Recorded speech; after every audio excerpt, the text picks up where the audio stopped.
Cela fait presque un an que nous n'étions pas venus ici même, sur ce lieu nature qui est le trou de Chirac, à la forme bien particulière. Et justement, on va revenir sur ce sujet car nous n'avons pas tout exploré. 3 légendes qui ont fait de cette excavation l'un des endroits les plus mystérieux de l'Aube.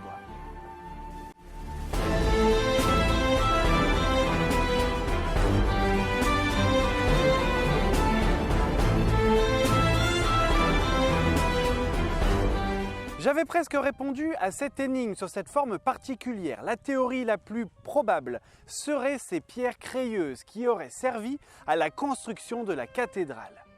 Mais qu'en est-il de son histoire bien avant? On a 3 pistes.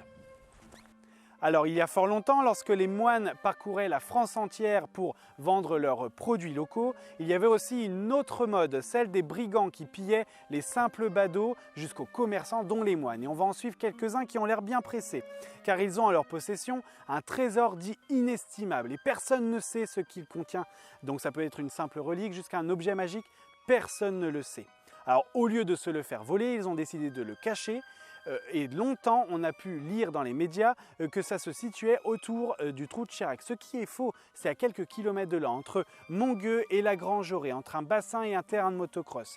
Il y a quelques hectares à fouiller si vous êtes assez patient.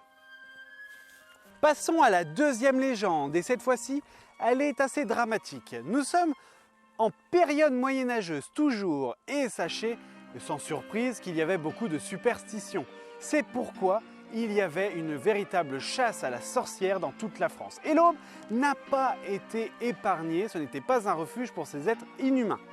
Donc on dit qu'il y aurait une sorcière qui serait morte noyée aux amont de la colline.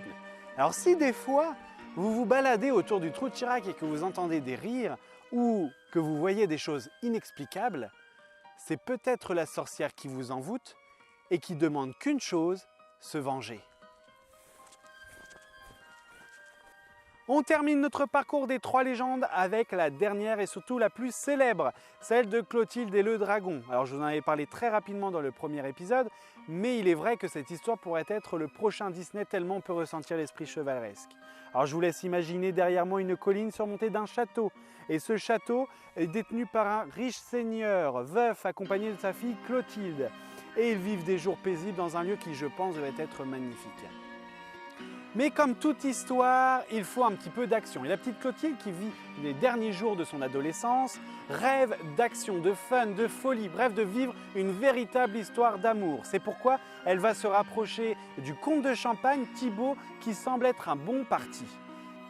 C'est pourquoi, la veille de Noël, elle va décider d'aller le rejoindre sans l'accord de son père. Donc on passe sur le choix de la date un petit peu douteux, mais un an, jour pour jour, un incendie va dévaster le château.